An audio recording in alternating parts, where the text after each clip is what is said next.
the ability to form an NDP government will give us the capacity to make real what we've talked about. The NDP has often achieved results in the past, especially in the context of minority governments, where we were able to move other governments to put in place some of our policies. But now, for the first time in our history, we've formed the official opposition. We've done that by connecting with people who had never been part of our base before. That's what we did in Quebec. 1.6 million Quebecers voted for the NDP. A lot of them had never voted for the NDP in their lives. They didn't know enough about us, and we had done a really good job with Jack over the past 5 years, connecting with people on the level of their values, explaining to them who the NDP were and what we were bringing to the game.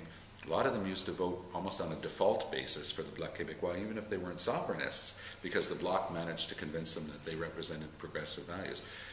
One of the unwritten parts of the last campaign that's been very little analyzed is what we did in the NDP was attack the Bloc from the left for the first couple of weeks of the campaign. We, for example, and I did this in numerous interviews and debates, I said, how can you call yourself a progressive if you're in favor of the exploitation and the export of asbestos, which the Bloc was? They changed their position on asbestos 3 times in the first 3 days of the campaign. As they had no answer, and they certainly weren't used to being attacked from the left. We went after them on nuclear power. How can you be in favor of a new nuclear plant at Gentilly 2 when we know that there's no sustainable way to take care of the waste from the nuclear plant? How can you be in favor of a methanization, a degasification plant just across the river from Quebec City called Rabaska?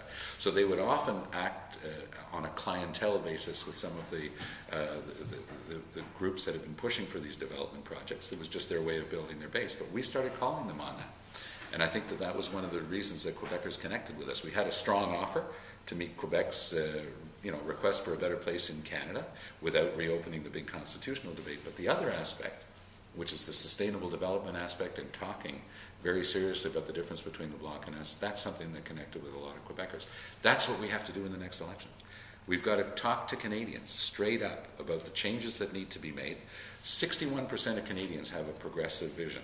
They don't vote for the Conservatives, and the Conservatives got 39% of the 60% of Canadians who bothered to vote. In other words, they've got the support of about 25% of eligible voters in this country, but it's our job to coalesce and to bring together all of those progressive forces into the NDP, 1, and 2, especially light a fire under the young people, get them excited, connect with them, make them understand that there are choices being made that are going to affect them for the rest of their lives, and if they don't also play a part in the political process, those decisions will be made without them.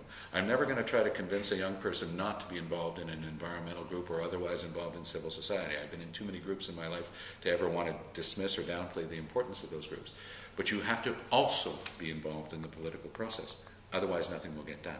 People in Sacramento and in Albany and in Quebec City and in Ottawa and Washington will still be making all the decisions for you. And that's why we've got to come to the realization that we've got to get, especially the young people who have stayed home in droves over the past couple of elections, 2/3 of them didn't bother to vote. We've got to start connecting with them.